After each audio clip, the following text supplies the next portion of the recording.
Je suis très heureux d'intervenir aujourd'hui sur la réforme de l'école avec l'association créée Citoyens pour la réforme de l'école. Alors, le programme de philosophie me tient à cœur en tant que professeur de philosophie. Et ce programme, je pense qu'il doit être rénové. Alors, et ce, pour plusieurs raisons. Alors, d'abord, du point de vue des contenus. D'accord? Alors, du point de vue des contenus, le programme est un peu trop vaste. Par exemple, au niveau des séries L, je pense qu'il faudrait diminuer quelques axes concernant la réflexion philosophique. Voilà. Donc, au niveau des, par exemple, au niveau de l'axe majeur numéro 3, il faut diminuer, n'est-ce pas, la question anthropologique, voilà, et également, il faut diminuer la question axiologique. Parce que ces questions-là peuvent être retrouvées dans d'autres domaines.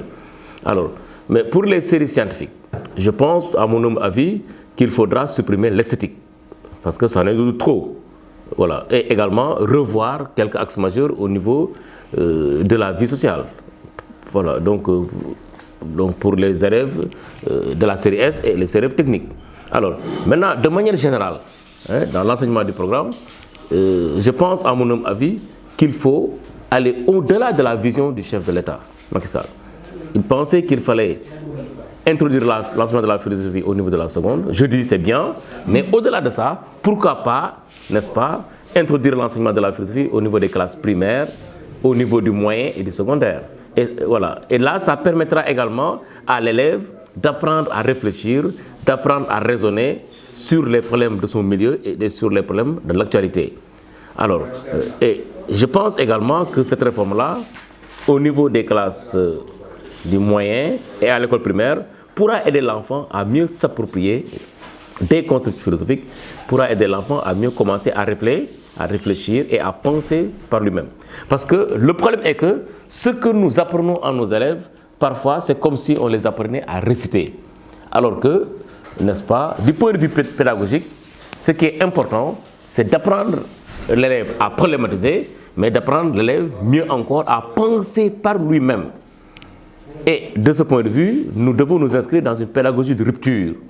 Voilà, rupture par rapport à une pédagogie qui dit qu'il faut assimiler des contenus et les réciter. Donc par rapport à cette restitution, du point de vue pédagogique, l'enseignement de la philosophie doit opérer une rupture. Donc apprendre l'élève à penser par lui-même, mais mieux encore, apprendre l'élève à produire par lui-même. Produire des citations, produire par lui-même sur un thème, sur la liberté, sur la philosophie, etc. Alors, autre chose également qui est essentielle, il faudra actualiser l'enseignement de la philosophie. Faire en sorte que l'élève puisse, n'est-ce pas, parler de philosophie et voir le rapport que la philosophie entretient avec le management. Voilà, donc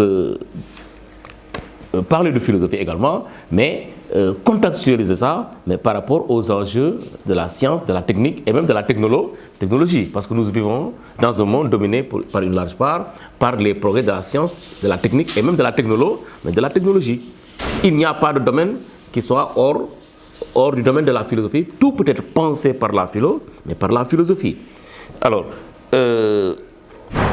voilà ce que j'avais à vous dire. Je vous remercie.